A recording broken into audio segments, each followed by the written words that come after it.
Assalamualaikum warahmatullahi wabarakatuh. Selamat datang di podcast saya. Perkenalkan, nama saya Thomas Permadi. Saya dari Prodi Sastra Jepang kelas 1C semester 1. Dan saya ingin mengetahui bagaimana sih cara masuknya Islam ke Jepang itu. Dan saya akan membawa beberapa bintang tamu yang mengetahui bagaimana cara masuknya Islam ke Jepang itu.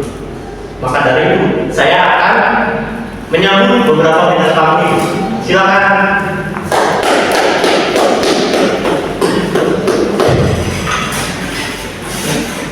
Perkenalkan dulu kalian masing-masing. Perkenalkan, nama saya Nuri Prasetyo dari Prodi Sastra Jepang kelas 1C semester 1. Oke. Yang selanjutnya, Perkenalkan, nama saya Muhammad Lutfi Abdillah. Saya dari kelas 1C semester 1 dari Sastra Jepang. yang selanjutnya, Perkenalkan, nama saya Muhammad Raffi Setiawan dari kelas 1C semester 1. jadi kalian ini sudah mengetahui bagaimana cara masuknya Islam ke Jepang itu.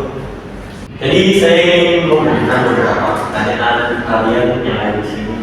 Untuk pertanyaan pertama, bagaimana sejarah masuknya Islam di Jepang itu? Oke, yang saya ketahui awal Islam masuk ke Jepang itu relatif lama ya.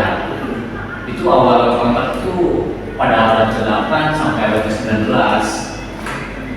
Itu melalui jalur sutra. Namun hubungan ini bersifat perdagangan barang dan budaya daripada agama. Itu pada abad tersebut negara Jepang belum mengetahui lebih dalam agama Islam. Lalu mulai masuk lagi agama Islam itu pada abad ke-20. Dan Jepang itu mendirikan masjid pertama, yaitu pada tahun 1935. Oh, jadi awal masuknya Islam ke Jepang itu relatif lama. Iya. Dimulai dari abad ke-8 sampai ke-19 itu hanya untuk perdagangan dan pertukaran budaya. Iya. Jadi mengenal di dalam itu pada abad ke-20. Iya. Dan masjid pertama didirikan itu pada tahun 1935. Iya, betul. Pertanyaan kedua itu, apa sih faktor-faktor yang mempengaruhi perkembangan Islam di Jepang itu? Tentu ada beberapa faktor, yaitu yang saya tahu sih faktor sosial, faktor ekonomi, dan faktor budaya. Contoh saja seperti apa namanya ya, seperti orang dari negara lain gitu yang bekerja di negara Jepang, seperti lah ya bekerja di perusahaan Jepang gitu dari negara lain gitu. Ya, selanjutnya, bagaimana kehidupan Muslim di Jepang saat ini? Kehidupan Muslim di Jepang ya, yang saya ketahui agama Muslim di Jepang itu diperkirakan sekitar 200.000 orang, dan di Jepang juga sudah terdapat 110 masjid. Tapi di Jepang itu sebagian besar Muslimnya itu pelajar, terus pekerja, dan pengusaha dari negara-negara lain. Nah, seperti itu. Jadi di Jepang itu sudah lumayan berkembang ya. Muslim itu sudah mulai ada 200.000 umat pemegang Islam. Kemudian ada 101 masjid yang berdiri di Jepang. Ya.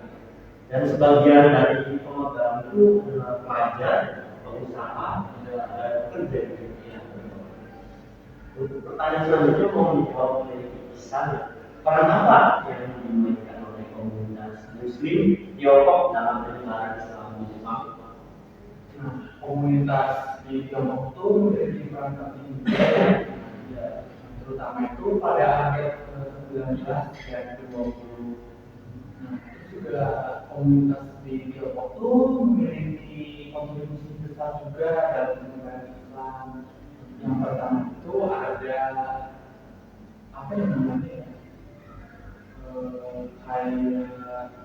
Ini membangun organisasi itu, jadi kayak masyarakat apa namanya Tiongkok itu menyebarkan agama Islam itu melalui organisasi itu. Nah, organisasi itu ya saya lupa. ada apa ya? Jadi Islam itu apa, komunitas itu menyebarkan agama Islam melalui organisasi. Ya, jadi untuk memperbanyak juga, jadi dia memperluas gitu agama Islam. Memperluas ajaran Islam ya. Iya. Untuk pertanyaan kedua, bagaimana sih kebijakan pemerintah Jepang untuk mengaliri perkembangan Islam di negara tersebut? Kebijakan pemerintah itu yang pertama sih membuat undang-undang ya agama itu, khususnya Islam juga. Terus ada apa lagi ya? Waktu Mungkin peraturan itu. iya, bisa juga peraturan. Jadi undang-undang dan peraturan itu dibuat untuk khusus untuk agama Islam di Ya, untuk kebijakan pemerintah Jepang terhadap perkembangan Islam. Jadi agama Islam itu di Jepang itu sudah ada peraturan terkhusus juga ya. Iya, jadi udah kayak tersendiri lah, Agar mungkin apa, untuk ibadahnya juga yang terjaga lebih aman. cukup dong, pertanyaan saja apa yang lanjut? silakan. Lanjut saja. Oke, apa sih perbedaan antara Islam di Jepang dan Islam di negara-negara lain? Nah, kalau Islam di Jepang itu mayoritasnya lebih sedikit ya daripada Indonesia, Pakistan, Arab itu kan mayoritas Islamnya banyak ya. Kalau di Jepang kan mungkin cuma beberapa gitu. Tapi tadi juga yang bisa bilang kan masih di Jepang tuh masih sedikit ya, sedikit kayak di Indonesia, di Arab, di Pakistan. Terus juga masyarakat Jepang juga kan banyak beragama kayak Shinto gitu kan, yang percaya dewa-dewa itu masih banyak. Jadi untuk agama Islam itu masih kurang gitu kalau di agama, kalau di negara Jepang. Jadi mayoritas di Jepang itu masih kebanyakan Shinto ya, sama Atheis juga. Untuk pertanyaan ketiga, mohon dijawab rapi. Apa dampak penyebaran Islam terhadap budaya Jepang? Dampaknya itu memberikan pengaruh yang terbatas, namun signifikan pada budaya Jepang, terutama pada aspek-aspek sebagai berikut, yaitu banyaknya restoran-restoran halal yang ada di Jepang. Terus juga mayoritas orang di Jepang itu mengikuti untuk memilih makanan yang lebih halal. Terus juga ada kesadaran multikultural. Multikultural kan ya? Iya. Terus kehadiran komunitas Muslim meningkatkan pemahaman masyarakat Jepang tentang keberagaman budaya dan agama, termasuk nilai-nilai toleransinya. Itu juga bisa. Terus ada fasilitas publik, terus yang tadi Nugi sama Riki bilang ada masjid-masjid.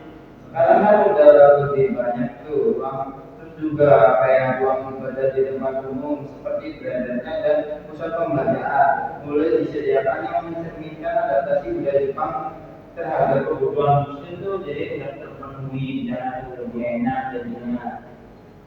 Oh, jadi apa, pengaruhnya tuh masih terbatas ya? Ya, masih terbatas karena yang masih memang masih sedikit yang mayoritas apa Muslim di Jepang, terus juga untuk memilih makanan halal juga masih ada susah ya.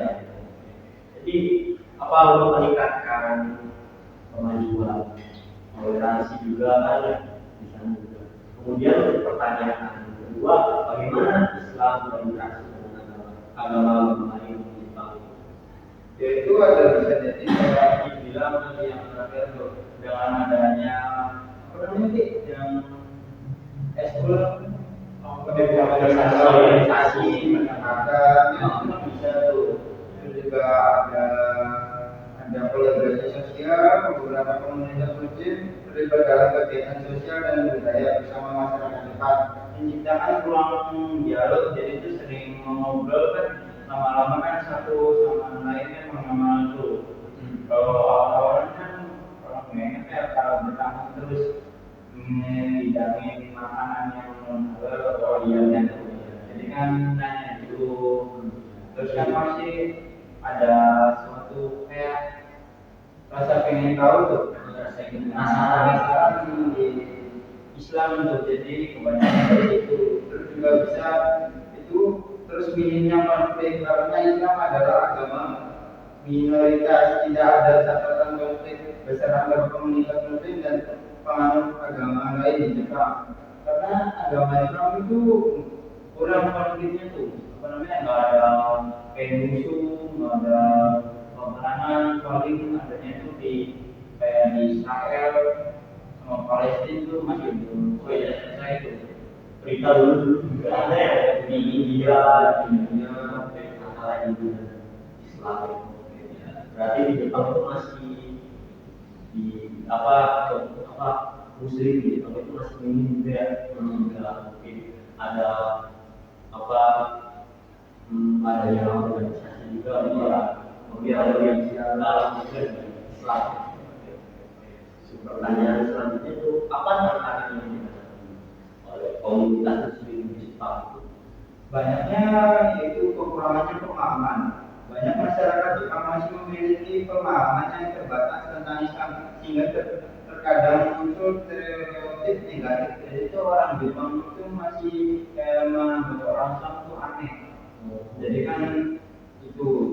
Terus juga ada ketersediaan fasilitas. Meskipun fasilitas seperti masjid dan restoran mulai berkembang, jumlahnya masih terbatas, terutama di daerah pedesaan. Terus juga kan masjid-masjid itu sekarang kan adanya banyaknya di kota. Iya, juga kayak mendorong kayak orang kota kan lebih banyak daripada pedesaan. Iya. Kalau orang pedesaan itu agak susah, soalnya adanya tuh terlalu lengkap tuh. Yang gede karena memang umat Muslimnya kebanyakan apa di kota ya mungkin.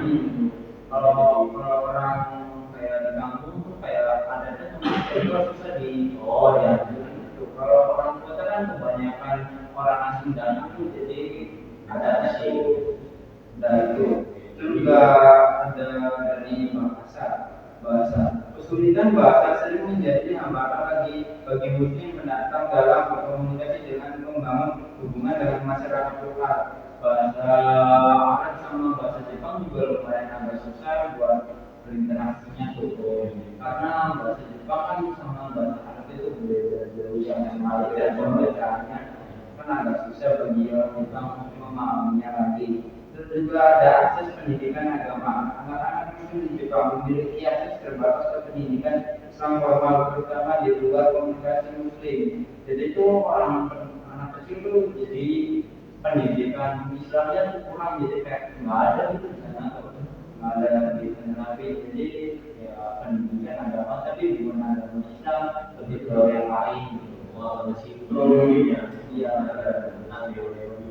Juga kesimpulannya itu meskipun tantangan tetap ada, Islam di Jepang melalui interaksi yang damai dan pengaruhnya pada beberapa aspek budaya Jepang. Oke, gitu aja lah saya. Oke. Jadi untuk kalian itu mungkin sudah mengenal lebih jauh ya bagaimana apa maksudnya Islam di Jepang ini dan beberapa hal lain mungkin. Jadi untuk kalian terima kasih sudah datang ke podcast saya. Oke, sudah meluangkan waktunya juga, dan mungkin karena memang ada keterbatasan data yang tidak dimakan sama sekali. Oke, terima kasih. Terima kasih juga sudah. Oke. Oke, manis. Iya.